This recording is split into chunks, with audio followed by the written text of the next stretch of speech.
بسم اللہ الرحمن الرحیم۔ سامعین سے گزارش کی جاتی ہے کہ ہمارے دونوں چینلز کے پلیٹ فارم سے جتنی بھی آڈیو بکس کی ریکارڈنگ کمپلیٹ ہو چکی ہے اسے خود بھی سنیں اور زیادہ سے زیادہ شیئر کرنے کی کوشش کریں، اور ہمارے سوشل میڈیا پلیٹ فارم کے لنکس ڈسکرپشن میں دیے گئے ہیں، ہمیں سبسکرائب اور فالو ضرور کریں تاکہ آپ کو ضروری اپڈیٹس ملتے رہیں، اور ہماری ٹیم کی فنانشیل سپورٹ کے لیے پیٹریون کے لنک ضرور چیک کریں۔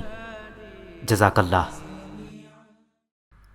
صدیوں کا مسافر، وقت کی کہانی، صدیوں کے مسافر کی زبانی، ازل سے ابد تک زندہ رہنے والے ایک انوکھے دیداور کی داستان۔ مصنف M.A. راحت۔ ایپیسوڈ 25۔ میں نے مغریز کے خون میں ڈوبے ہوئے جسم کو پھول کی طرح اٹھایا اور گھوڑے پر ڈال دیا اور بجلی کی سی تیزی کے ساتھ گھر کی طرف روانہ ہوا۔ میں نے منٹوں میں یہ فیصلہ طے کیا اور کلب میں پہنچ گیا۔ استاد اور دوسرے لوگ سو چکے تھے، لیکن کئی ملازمین جاگ رہے تھے۔ وہ مغریز کے بے جان جسم کو دیکھ کر مجھے سر سے پاؤں تک خون میں ڈوبا ہوا دیکھ کر سخت گھبرا گئی اور جلدی سے استاد کو جگا کر لائی۔ اس اثنا میں نے مغریز کو آرام سے بستر پر لٹا دیا۔ وہ زندہ تھا اور اس کی سانسیں چل رہی تھیں۔ استاد سخت پریشان ہو گیا۔ میں نے اسے صرف اتنا بتایا کہ رات کی تاریکی میں ہم دونوں پر 4 نقاب پوشوں نے حملہ کیا جن کی شکلیں ہم نہیں دیکھ پائے۔ وہ مجھے تو کوئی نقصان نہیں پہنچا سکے، لیکن مغریز کو زخمی کر کے بھاگ گئے۔ استاد نے اس وقت زیادہ سوال و جواب نہیں کیا اور فوراً مغریز کی مرہم پٹی میں مصروف ہو گیا۔ اس نے اسی وقت ایک آدمی کو مارٹیالوس کو بلانے کے لیے بھیجا، جو استاد کے کہنے کے مطابق ایتھنز کا نامی گرامی طبیب اور جراح تھا۔ تھوڑی دیر میں مارٹیالوس بھی آ گیا۔ اس کی آنکھوں میں ابھی تک نیند بھری ہوئی تھی، لیکن وہ فوراً ہی اپنے کام میں مصروف ہو گیا۔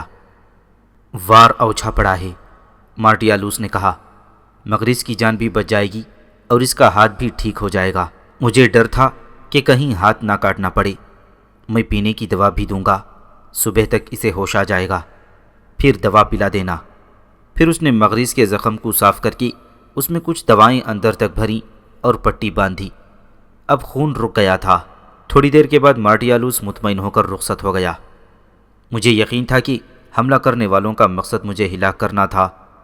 وہ یقیناً ارتینوس کے آدمی ہوں گے اور اسی لیے انہوں نے نقابیں پہن رکھی تھیں تاکہ مغریز انہیں پہچان نہ لے۔ ارتینوس نے تارونا کو تو محض تنبیہ کرنے پر اکتفا کیا تھا، لیکن میری ہلاکت کا اس نے پورا بندوبست کر دیا تھا، اور یہ سب کچھ ناتم کی وجہ سے ہوا۔ اگر وہ ہماری مخبری نہ کرتا تو ارتینوس کو ہماری آمد کا علم نہ ہوتا۔ ناتم نے میرے خلاف نہایت گھٹیا حرکت کی تھی، لیکن میں اور مغریز اس بارے میں کسی سے بھی کچھ نہیں کہہ سکتے تھے۔ مجھے اصل جھنجھلاہٹ اس بات کی تھی کہ میں سب کچھ کرنے کی قدرت رکھنے کے باوجود کچھ نہیں کر سکتا تھا۔ ایک بار تو میرے جی میں آیا کہ مقابلے وغیرہ کے انتظار پر لعنت بھیجوں اور ناتم اور ارتینوس کو ان کی حرکتوں کی کھلم کھلا ایسی سزا دوں کہ وہ زندگی بھر یاد رکھیں۔ لیکن پھر میں نے یہی سوچا کہ ارتینوس سے ٹکر لینے کا مطلب ہوگا ایتھنز کی حکومت سے ٹکر لینا، اور یہ کام میں اس وقت کر سکتا ہوں جب میں یہاں سے چلے جانے کا فیصلہ کر لوں، کیونکہ اس کے بعد یہاں رہنے کا کیا مطلب ہو سکتا ہے؟ ایک بار پھر کسی دیوتا کسی آسمانی مخلوق کی سی زندگی گزارنا اور لوگوں میں اپنی پرستش کروانا، اور میں اس کے لیے قطعی آمادہ نہیں تھا۔ چنانچہ میں نے فیصلہ کیا کہ ابھی کچھ دن اور اس صورتحال کو برداشت کروں گا تاکہ استاد کی امیدوں پر بھی پانی نہ پھرے اور میں بھی کچھ عرصے ایتھنز میں سکون سے گزار لوں۔ استاد کا خیال تھا کہ ہم لوگوں پر حملہ کرانے میں سرسبز والوں کا ہاتھ ہے، اور وہ میری قوت کے کرشموں کی داستانیں سن کر مجھ سے خوف زدہ ہو گئے ہیں اور میری ہلاکت کے در پہ ہیں۔ وہ بہت غصے میں تھا اور اس نے کہا کہ وہ صبح سرسبز والوں کے پاس جائے گا اور اس سے اس کے بارے میں باز پرس کرے گا، اور اگر تاروس اس سے مطمئن کرنے میں ناکام رہا تو وہ اس مسئلے کو عدالت میں لے جائے گا۔ لیکن صبح تک مغریز کو ہوش آ گیا تھا اور اس نے استاد کو سمجھایا کہ یہ حرکت سرسبز والوں کی نہیں ہو سکتی، بلکہ شاید کچھ اور لوگ ہمارے دشمن بن گئے ہیں۔ اس نے بات بتانے کی غرض سے یہ بھی کہا کہ ہو سکتا ہے کہ شہزور کا کوئی دشمن اس کے اپنے وطن میں موجود ہو اور وہ اس کی تلاش میں یہاں تک آن پہنچا ہو۔ ظاہر ہے کہ مجھے اور مغریز دونوں کو یہ بات اچھی طرح معلوم تھی کہ اس حملے میں کس کا ہاتھ ہے، اور صبح کو ناتم بھی مغریز کی عیادت کے لیے آ گیا تھا۔ اس کی آنکھوں میں لومڑی کی سی چمک تھی اور چہرے پر عیارانہ مسکراہٹ تھی۔ مجھے دیکھ کر وہ خاص طور پر مسکرایا۔ وہ پہلی بار مجھے دیکھ کر مسکرایا تھا۔ میں اس کی اس فتح مندانہ مسکراہٹ کا مطلب خوب سمجھتا تھا۔ اس وقت کمرے میں ہم تینوں کے علاوہ اور کوئی موجود نہیں تھا۔ تمہاری اس مسکراہٹ کا جواب میرے اوپر ادھار ہے میرے دوست، میں نے آہستہ سے ناتم سے کہا۔ میں یہ ادھار ضرور چکاؤں گا۔ مجھے حملہ آوروں کے بھاگ جانے کا بہت افسوس ہے۔ ناتم مجھے کوئی جواب دینے ہی والا تھا کہ اتنے میں استاد کمرے میں داخل ہوا۔ اس کے ساتھ ایک معمر شخص تھا جسے میں نہیں جانتا تھا۔ مغریز نے مسکرا کر اس شخص کو دیکھا۔ اس نے مغریز کی خیریت پوچھی اور اس کے بستر پر بیٹھ کر اس کے سر پر ہاتھ پھیرنے لگا۔ مجھے آج صبح ہی یہ خبر ملی ہے۔ میں نے ایک آدمی کو مارٹیالوس کے پاس ایک مرہم لانے کے لیے بھیجا تھا۔ مارٹیالوس نے اسے بتایا کہ گزشتہ رات کو کسی نے مغریز کو زخمی کر دیا ہے اور وہ تیرے علاج کے لیے آیا تھا۔ یقین کرو مغریز، مجھے اس بات سے سخت تکلیف پہنچی اور میں نے اشکند کو بتا دیا ہے کہ اس ذیل کی کوئی حرکت سے ہمارے کسی آدمی کا کوئی تعلق نہیں۔ ہم لوگ بہادر ہیں اور بہادروں کی طرح جیتے یا ہارتے ہیں، بزدلوں کی طرح رات کی تاریکی میں چھپ کر دشمن پر حملہ نہیں کرتے۔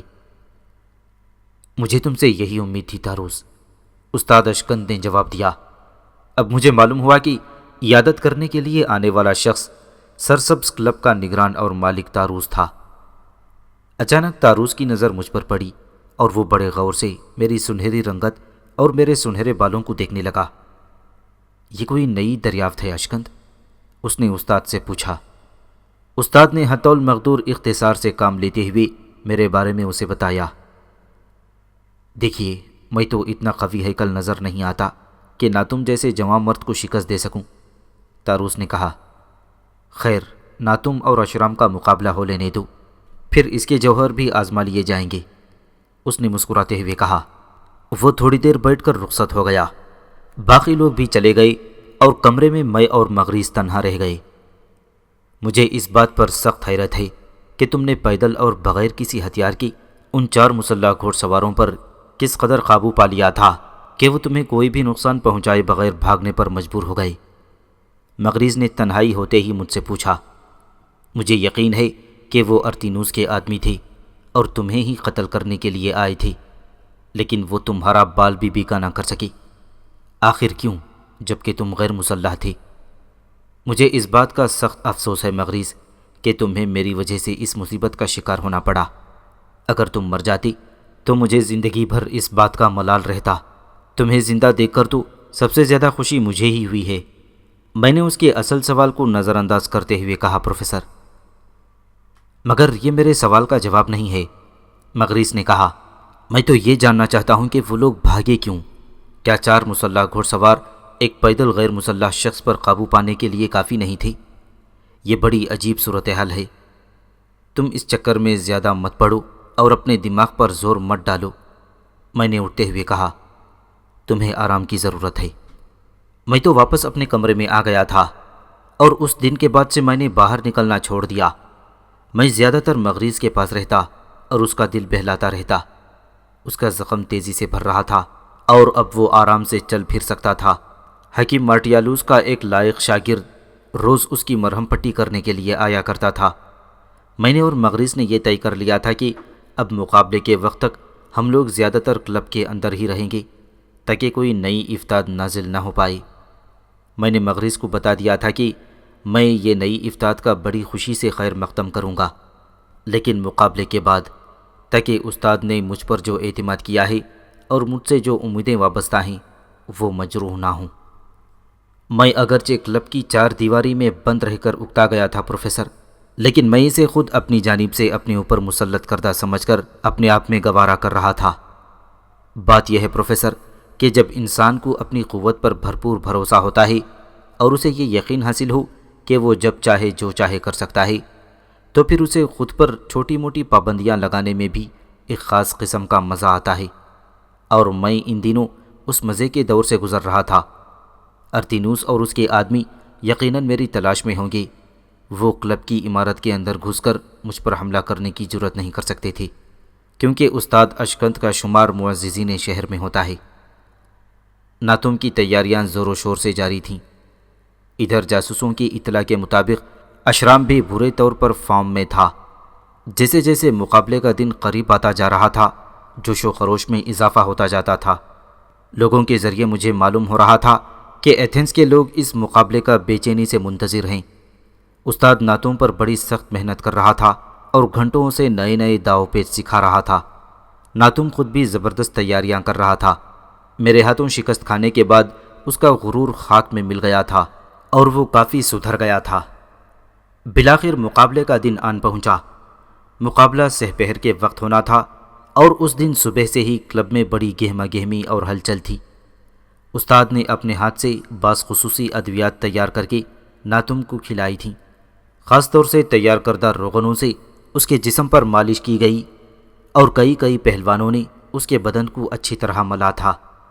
لیکن ان سب باتوں کے باوجود میں دیکھ رہا تھا کہ ناتم کے چہرے پر وہ اطمینان اور اعتماد نہیں ہے جو اس وقت موجود تھا جب وہ مجھ سے مقابلے کے لیے آیا تھا۔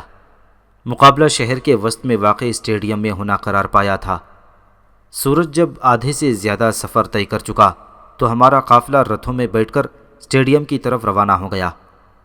عجیب منظر تھا۔ شہر کی آدھی سے زیادہ دکانیں بند تھیں اور بازاروں میں بہت کم چہل پہل تھی۔ شہر کے بیشتر لوگ پہلے سے ہی اسٹیڈیم پہنچ چکے تھے۔ شہر خالی لگ رہا تھا۔ جب ہم لوگوں کا قافلہ اسٹیڈیم میں پہنچا تو ہمیں دور دور تک صرف انسان ہی انسان نظر آئے۔ میں پہلے ہی بتا چکا ہوں پروفیسر کہ ایتھنز کے لوگ ان چیزوں کے بہت زیادہ شوقین ہوا کرتے تھے۔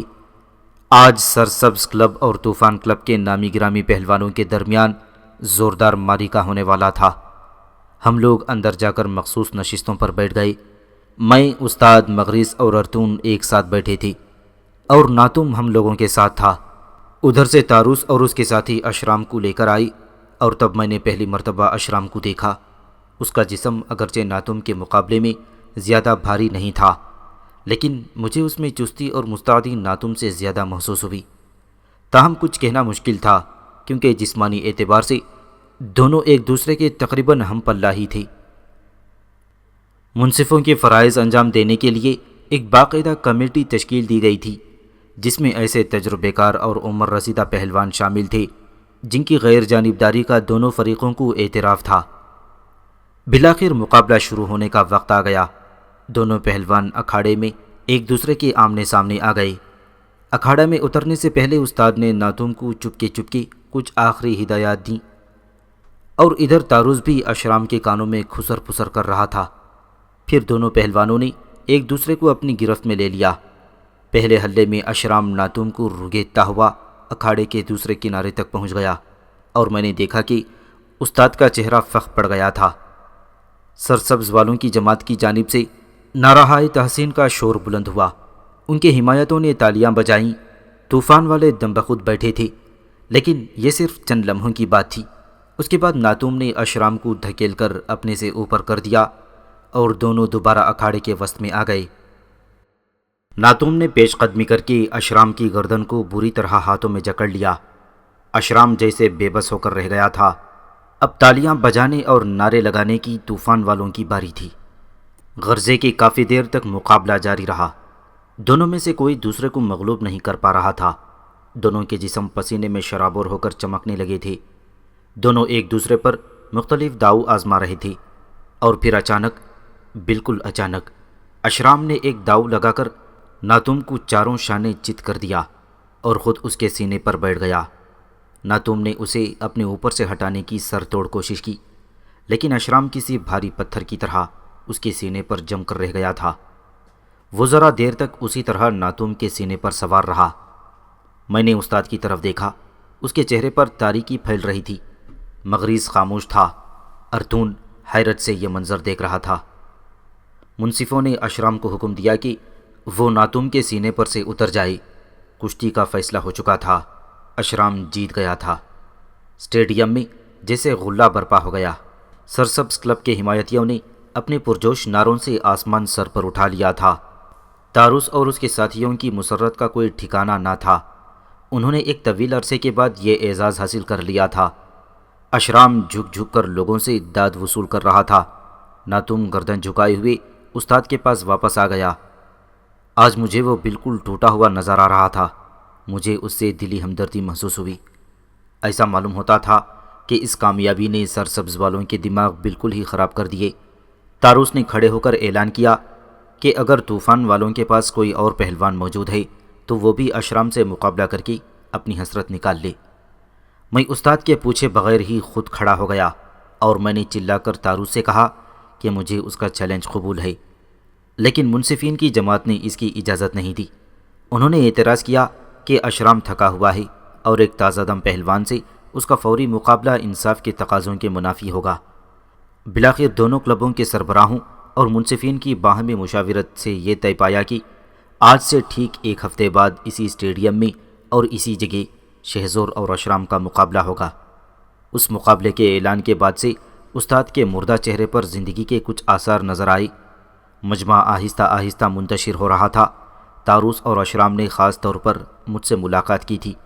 ان دونوں کا رویہ مہذب اور دوستانہ تھا۔ تھوڑی دیر میں وہ لوگ رخصت ہو گئے۔ ہم لوگ بھی گھر واپس آ گئے۔ ناتوم ہمارے ساتھ نہیں آیا تھا، وہ نہ جانے کہاں نکل گیا تھا۔ میں اس صورتحال سے خاصا مطمئن تھا۔ مجھے یقین تھا کہ صرف ایک ہفتے کی اور بات ہے اور اس کے بعد میں استاد کا قرض ادا کر چکا ہوں گا اور آزاد ہوں گا۔ تارونا سے اس دن کی ملاقات کے بعد پھر دوبارہ ملاقات نہیں ہوئی تھی۔ البتہ اس کا معتمد غلام ایک دو دفعہ میری اور مغریز کی خیریت دریافت کرنے ہمارے کلب ضرور آیا تھا۔ اس کی زبانی یہ معلوم ہوا کہ ارتینوس کو اپنے آدمیوں کی اس ناکامی کا بڑا افسوس تھا اور اس نے ان لوگوں کو ان کی بزدلی کی سخت سزا دی۔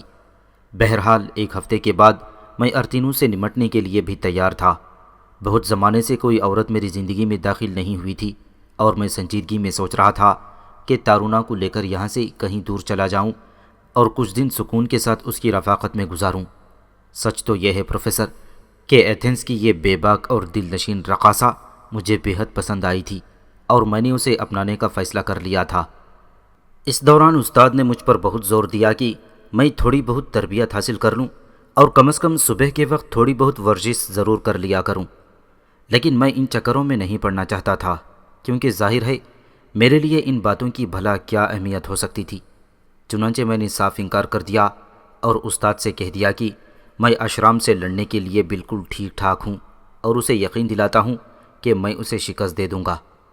لیکن استاد میری اس بات سے مطمئن نہیں تھا۔ بات یہ تھی پروفیسر کہ میں نے اپنے آپ کو ابھی تک ناقابل تسخیر نہیں ثابت کیا تھا۔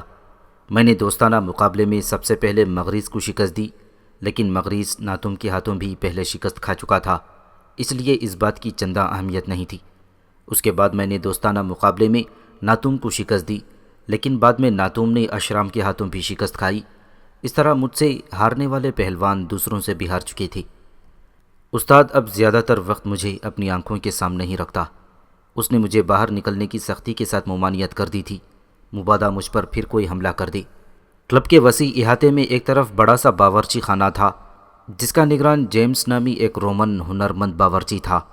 استاد آج کل روزانہ جیمز کو خصوصی ہدایت دے کر میرے لیے طرح طرح کے مخفی اور صحت بخش کھانے تیار کر رہا تھا۔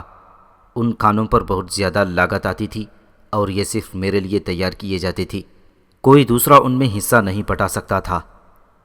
میں نے استاد کو کئی بار منع کیا کہ مجھے ان چیزوں کی کوئی ضرورت نہیں، لیکن وہ نہیں مانا۔ رات کا وقت تھا اور میں اور مغریز کلب کے وسیع احاطے کے ایک کونے میں بیٹھے ہوئے باتیں کر رہے تھے۔ مغریز مجھے اپنے بچپن کے کچھ حالات سنا رہا تھا کہ کس طرح اس کے باپ نے اس کی ماں کے مرنے کے بعد دوسری شادی کر لی اور وہ سوتیلی ماں کے برے سلوک سے دل برداشتہ ہو کر گھر سے بھاگ آیا اور ایتھنز کے ایک چھوٹے سے کلب میں پہلوانوں کی خدمت کرنے لگا تھا اور آہستہ آہستہ خود بھی ایک دن نامور پہلوان بن گیا۔ ہم لوگ بالکل تاریکی میں بیٹھے ہوئے تھے اور بہت آہستہ آہستہ باتیں کر رہے تھے۔ جہاں ہم لوگ بیٹھے ہوئے تھے وہاں سے باورچی خانہ زیادہ دور نہیں تھا۔ ہم درختوں کے اس جھنڈ کے نیچے جہاں ہم تقریباً چھپے بیٹھے تھے، باورچی خانے کے کھلے دروازے سے مدھم روشنی میں جیمز کو اپنے کام میں مصروف دیکھ سکتے تھے۔ رات کا کھانا سب لوگ کھا چکے تھے اور اب وہ کل کے کھانے کی تیاریوں میں لگا ہوا تھا۔ اچانک میں نے ناتوم کو محتاط انداز میں ادھر ادھر دیکھتے ہوئے باورچی خانے کی سمت بڑھتے دیکھا۔ اس نے دروازے پر پہنچ کر آہستہ سے جیمز کو آواز دی اور جیمز اسے دیکھتے ہی باورچی خانے سے باہر آ گیا۔ دونوں خاموشی سے چلتے ہوئے اندھیرے میں اسی سمت بڑھ رہے تھے جدھر میں اور مغریز بیٹھے ہوئے تھے۔ ہم دونوں نے اپنی سانسیں تک روک لی تھیں۔ یہ لو شیشی، ناتوم نے سرگوشی میں جیمز سے کہا، بڑی مشکل سے میں اسے حاصل کر پایا ہوں۔ یہ ایسا زہر ہے جو انسان کو چند منٹ سے زیادہ کی مہلت نہیں دیتا، لیکن مرنے کے بعد نہ تو اس کا جسم نیلا پڑتا ہے اور نہ کوئی ایسی علامت ظاہر ہوتی ہے جن سے کوئی طبیب یہ سمجھ سکے کہ موت زہر خورانی کی وجہ سے ہوئی ہے۔ تمہارا کام اس لیے اور بھی آسان ہو جائے گا کہ شہزور کے لیے الگ کھانا پکایا جا رہا ہے جس میں سے کسی اور کو کھانے کی اجازت نہیں۔ بس کل یہ کام ہو جانا چاہیے۔ پھر اس نے اپنی جیب سے کوئی اور چیز نکالی جو یقیناً سونے کے سکے یا اسی قسم کی کوئی چیز ہوں گی، اور اسے جیمز کے ہاتھ میں تھماتے ہوئے کہا، کام مکمل ہو جانے کے بعد تمہیں اس سے کہیں زیادہ ملے گا۔ ارتینوس کوئی غریب آدمی نہیں ہے۔ تو گویا یہ قصہ تھا۔ ناتوم بیک وقت میرے دشمن کا کردار بھی ادا کر رہا تھا اور ارتینوس کے ایجنٹ کا بھی۔ دونوں کا مفاد اسی میں تھا کہ مجھے کسی طرح ختم کر دیا جائے۔ ارتینوس کو تارونا اپنے ہاتھوں سے نکلتی نظر آ رہی تھی۔ مجھے نہیں معلوم کہ مجھے پسند کرنے کے بعد تارونا کا ارتینوس کے ساتھ کیسا رویہ تھا۔ یقیناً اس کا رویہ حوصلہ شکن ہوگا، تبھی تو ارتینوس میرے قتل پر آمدہ ہو گیا تھا۔ اس نے مجھ پر قاتلانہ حملہ کروا دیا لیکن ناکام رہا۔ اب وہ ناتوم کو استعمال کر کے مجھے زہر دلوانا چاہتا تھا، اور رہ گیا ناتوم تو وہ شکست خوردگی، انتقام جوئی اور حسد کی آگ میں جل رہا تھا۔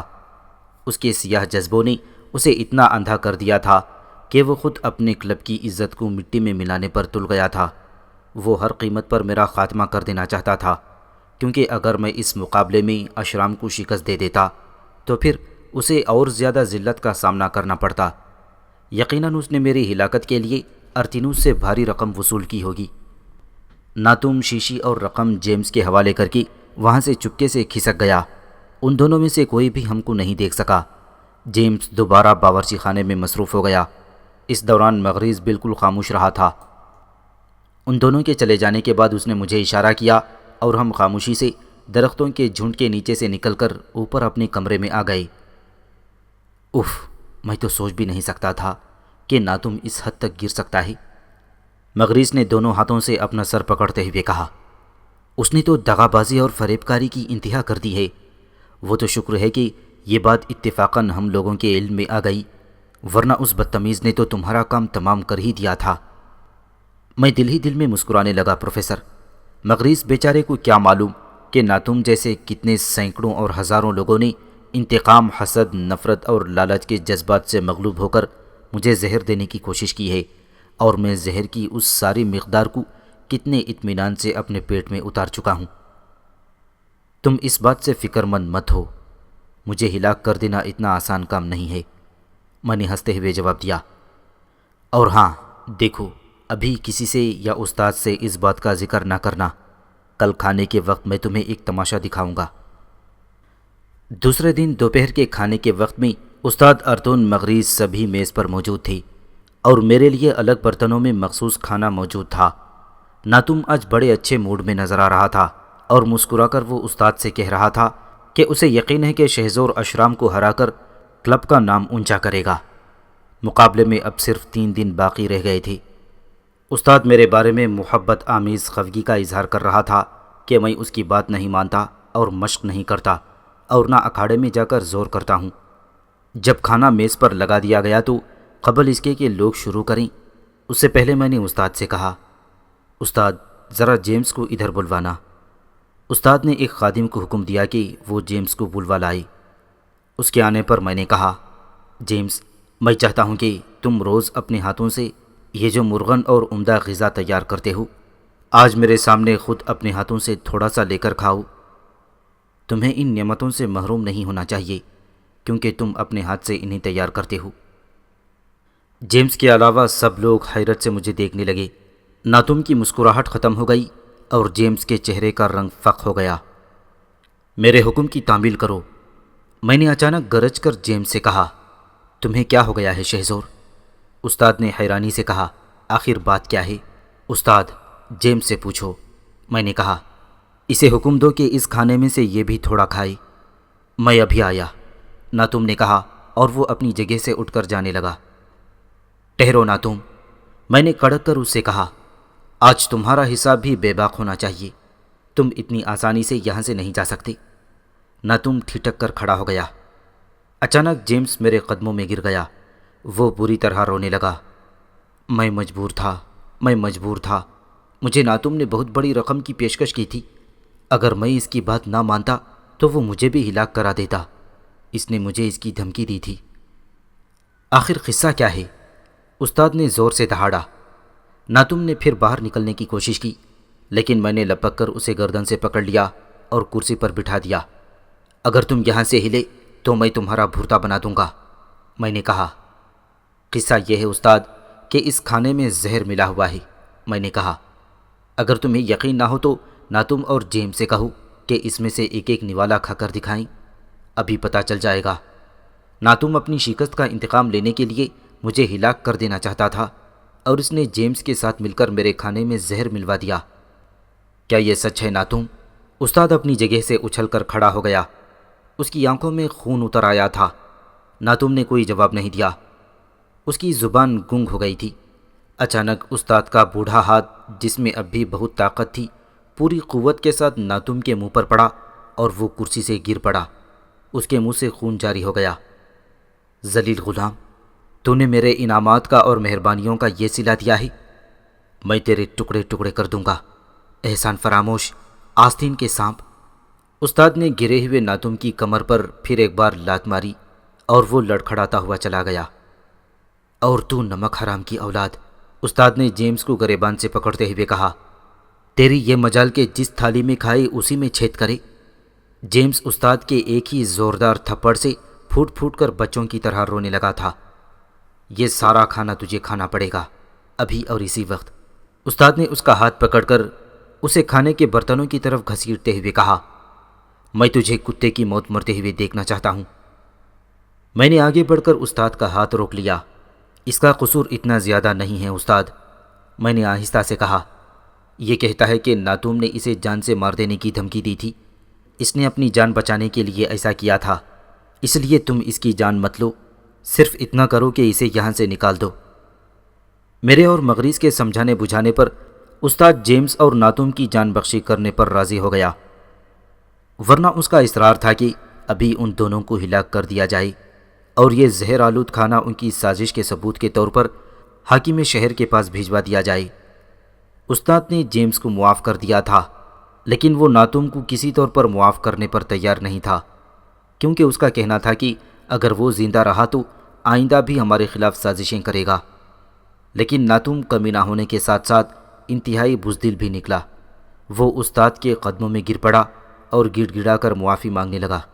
اس نے یہاں تک کہا کہ وہ آج ہی ایتھنز سے کہیں دور چلا جائے گا اور کبھی زندگی بھر ادھر کا رخ نہیں کرے گا۔ دلچسپ بات یہ تھی پروفیسر کہ اس سارے قصے میں ارتینوس اور تارونا کا کوئی حوالہ نہ تو ہم نے دیا اور نہ ہی ناتوم یا جیمز نے۔ مجھے خدشہ تھا کہ کہیں ناتوم گھبراہٹ کے عالم میں یہ نہ کہہ دے کہ اسے ارتینوس نے میری ہلاکت پر مامور کیا تھا، لیکن ناتوم بڑا چالاک اور مکار آدمی تھا، اس نے ارتینوس کا کوئی ذکر نہیں کیا، وہ اپنی مشکلات میں اضافہ نہیں کرنا چاہتا تھا۔ ناتوم اور جیمز کو فوراً نکال دیا گیا۔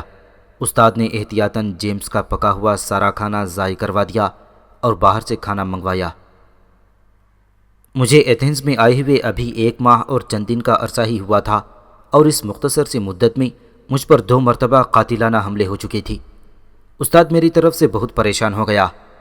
میرے باہر نکلنے پر سختی سے پابندی کے علاوہ کلب کے اندر بھی خصوصی حفاظتی اقدامات کیے گئے تھے۔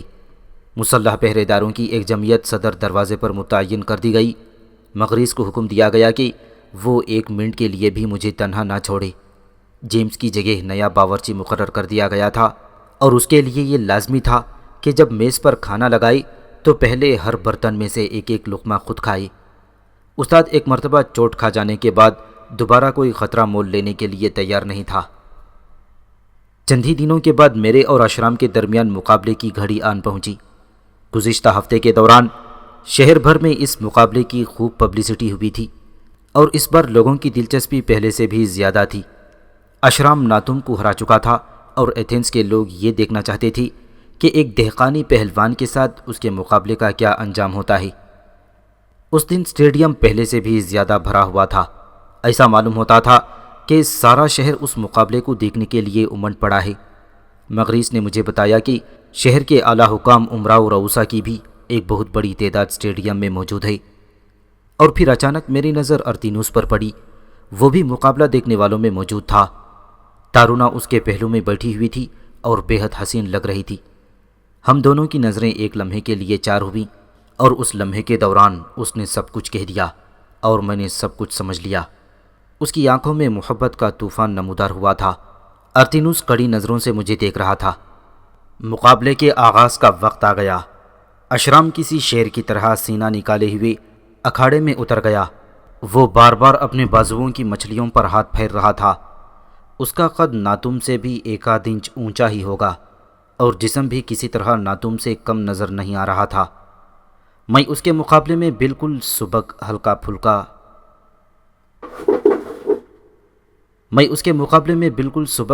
پھلکا اور کمتر نظر آ رہا تھا، سوائے اس کے کہ میرا جسم بے حد خوبصورت اور سنہری تھا۔ جب ہم دونوں اکھاڑے میں اترے تو چاروں طرف گہرا سناٹا طاری ہو گیا۔ ناتوم کے ساتھ میرا مقابلہ طوفان کلب کے اندر ہوا تھا اور اسے دیکھنے والوں کی تعداد کم تھی، لیکن آج کا مقابلہ ایک چیلنج کے طور پر تھا جو شہر کے وسط میں واقع کھلے اسٹیڈیم میں منعقد ہو رہا تھا اور جسے دیکھنے کے لیے سارا شہر ٹوٹ پڑا تھا۔ چنانچہ میں تماشائیوں کو زیادہ سے زیادہ محظوظ ہونے کا موقع دینا چاہتا تھا۔ میں نے طے کیا کہ میں اس مقابلے کو ایک دلچسپ شکل اختیار کرنے دوں گا تاکہ تماشائی اچھی طرح لطف اندوز ہو سکیں۔ حسب توقع اشرام نے حملہ کرنے میں پہل کی۔ وہ شیر کی طرح دہاڑتا ہوا میری طرف لپکا، لیکن میں تیزی سے ایک طرف کو ہٹ گیا۔ اشرام نے بھی ہوشیاری کا مظاہرہ کرتے ہوئے خود کو گرنے سے محفوظ رکھا۔ میں اس سے دور کھڑا مسکرا رہا تھا۔ اشرام دوبارہ گرجتا ہوا میری طرف جھپٹا، لیکن میں اس بار بھی اسے جھکائی دے گیا۔ اس طرح میں اسے تھوڑی دیر تک میدان میں دوڑاتا رہا۔ تماشائی بار بار تالیاں بجا رہی تھی۔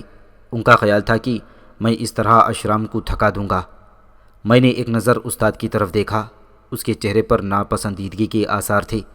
وہ شاید میری اس حرکت کو کمزوری پر محمول کر رہا تھا۔ چنانچہ اس دفعہ جب اشرام آندھی کی طرح میری طرف بڑھا تو میں اپنی جگہ سے صرف اتنا ہی پیچھے ہٹا کہ کہیں اس زوردار تصادم سے اشرام کے بدن کی ہڈیاں نہ ٹوٹ جائیں۔ قبل اس کے کہ اشرام مجھ سے ٹکراتا، میں پیچھے ہٹتے ہوئے اپنے ایک ہاتھ سے اس کے دائیں ہاتھ کی کلائی پکڑ لی۔ اشرام نے زور سے جھٹکا دینے کی کوشش کی، لیکن میرا ہاتھ جیسے فضا میں گڑ کر رہ گیا تھا۔ اس نے اپنا ہاتھ چھڑانے کے لیے بہت زور لگایا، لیکن وہ ناکام رہا۔ تنگ آ کر اس نے اپنے خالی ہاتھ سے میری کلائی پر زور سے مکہ مارا اور درد سے بلبلا اٹھا۔ پھر اس نے بے تحاشا مجھے لاتیں مارنا شروع کر دیں۔ کچھ لوگ ہنس رہے تھے، کچھ شور مچا رہے تھے، کچھ حیرت سے آنکھیں پھاڑے یہ عجیب و غریب مقابلہ دیکھ رہے تھے، جس میں ایک بھاری بھرکم اور قوی الجثہ پہلوان بچوں کی طرح لاتیں چلا رہا تھا۔ اشرام نے پوری طاقت سے اچھل کر میرے پیٹ پر لات ماری اور ایک بار پھر وہ درد سے کرراہ اٹھا۔ اس کی چیخ کی آواز دور تک سنی گئی۔ میں نے مجمع کی طرف دیکھا۔ استاد کا چہرہ سرخ ہو رہا تھا۔ اس کی آنکھوں سے گہری طمانینت کا اظہار ہو رہا تھا۔ تاروس کا چہرہ دھواں دھواں ہو رہا تھا۔ سرسبز والوں کی جمعیت میں خاموشی طاری تھی۔ پھر میں نے اچانک اشرام کا ہاتھ چھوڑ دیا۔ وہ بھاگتا ہوا پیچھے چلا گیا اور دوبارہ حملہ کرنے کی تیاری کرنے لگا۔ اس بار وہ آگے آیا تو میں نے جھک کر اس کی پنڈلی پکڑ لی اور اسے اوپر اٹھا دیا۔ اس طرح اس کی ایک ٹانگ اوپر اٹھی اور بدن کا سارا بوجھ دوسری ٹانگ پر آ گیا۔ میں نے اسے گرنے نہیں دیا بلکہ سہارا دے کر روک لیا تھا۔ اس کے دونوں ہاتھ آزاد تھے۔ اس نے اپنی ٹانگ میری گرفت سے چھڑانے کی کوشش کے ساتھ ساتھ دونوں ہاتھ میری گردن پر ڈال دیے اور کس کر میرا گلا دبانے کی کوشش کر رہا تھا۔ وہ برابر میری گردن پر زور ڈال رہا تھا، لیکن میرے چہرے پر مسکراہٹ تھی۔ میں نے اپنے خالی ہاتھ سے اس کے گال پر ایک ہلکی سی چپت رسد کی اور میری اس حرکت پر بہت سے لوگ قہقہے لگانے لگے۔ اب میں نے اشرام کی پنڈلی کو پکڑے ہوئے اکھاڑے میں چلنا شروع کر دیا تھا۔ اشرام مجبور تھا کہ وہ ایک ٹانگ سے لنگڑاتا ہوا میرے ساتھ ساتھ چلے، کیونکہ اس کی ایک پنڈلی میرے ہاتھ کی گرفت سے کسی طرح آزاد نہیں ہو پا رہی تھی۔ اور تب اکھاڑے میں اس قدر دلچسپ، اس قدر موسیقہ خیز اور عجیب و غریب منظر پر لوگوں نے بھرپور قہقہے لگائے، کیونکہ اہل ایتھنز نے اپنی زندگی میں ایسا منظر پہلے کبھی نہیں دیکھا تھا کہ میں دونوں ٹانگوں پر چل رہا تھا اور اشرام اپنی ایک ٹانگ پر میرے ساتھ ساتھ چل رہا تھا۔ وہ دونوں ہاتھوں سے مجھے بری طرح مار رہا تھا اور میرے بدن کا گوشت نوچنے کی کوشش کر رہا تھا، اپنی سر سے مجھے ٹکریں مار رہا تھا اور میرے ساتھ ساتھ پھدکنے پر مجبور تھا، لیکن اس کی ضربات کا مجھ پر کوئی اثر نہیں ہو رہا تھا۔ اچانک مجمع میں ہر طرف سے قہقہے پھوٹنے لگے۔ دیکھتے ہی دیکھتے سارے اسٹیڈیم میں تالیاں بجنے لگیں اور ایک الگ ہی سما پیدا ہو گیا تھا۔ اشرام کی جھنجھلاہٹ اور جھلاہٹ اس حد تک بڑھ گئی تھی کہ اس نے بے قابو ہو کر میرے بازو پر کاٹنے کی کوشش کی۔ میں نے ایک نظر اپنے اطراف میں ڈالی۔ تارونا خوشی سے دیوانی ہو کر اچھل رہی تھی اور ارتینوس اپنی بھویں سکیڑتے حیرت سے یہ منظر دیکھ رہا تھا۔ تاروس اور اس کے ساتھی بھی خاموشی سے بے حس و حرکت بیٹھے یہ منظر دیکھ رہے تھے۔ مغریس اور ارتون اچھل اچھل کر تالیاں بجا رہے تھے۔ استاد عجیب نظروں سے یہ منظر دیکھ رہا تھا۔ میں نے اشرام کو پورے اکھاڑے کے 3 چکر لگوائے اور پھر اس کی ٹانگ چھوڑ دی۔ ٹانگ کے آزاد ہونے پر اشرام پھر پیچھے کی طرف بھاگا، لیکن اس مرتبہ اس نے حملہ کرنے میں پہل نہیں کی۔ میں محسوس کر رہا تھا کہ اس کی ہمت ٹوٹ گئی ہے۔ پھر میں نے سوچا کہ اس تماشے کو جلدی ختم کر دینا چاہیے، کیونکہ میں نے اہل ایتھنز کو محظوظ کرنے کے لیے کافی دیر تک اپنے آپ کو مصروف رکھا تھا۔ دوبارہ اشرام بہت محتاط طریقے سے میری جانب بڑھا اور میں بے حس و حرکت اپنی جگہ پر کھڑا رہا۔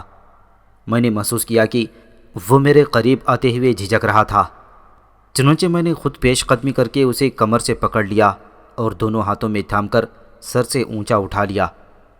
تماشا گاہ میں جیسے قیامت برپا ہو گئی۔ لوگوں کے نعرہائے تحسین نے آسمان سر پر اٹھا لیا۔ بہت سے لوگ اپنی نشستوں سے اچھل اچھل کر داد دینے لگے۔ اشرام نے اس بار کوئی جدوجہد نہیں کی۔ ایسا معلوم ہوتا تھا کہ اس نے اپنے آپ کو مقدر کے حوالے کر دیا ہے۔ اسے اپنی شکست تسلیم کرنے کے علاوہ اور کوئی چارہ نہیں تھا۔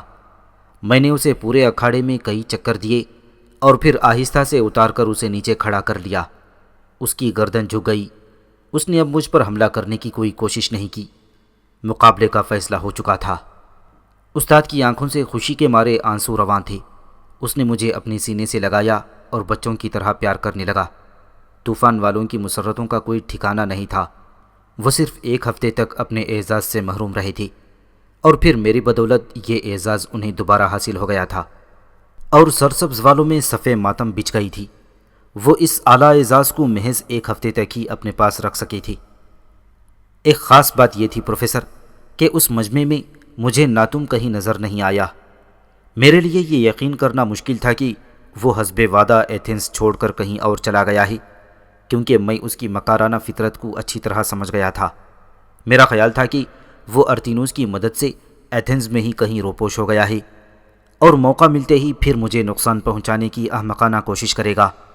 اور اب تو میں نے اشرام سے مقابلہ بھی جیت لیا ہے۔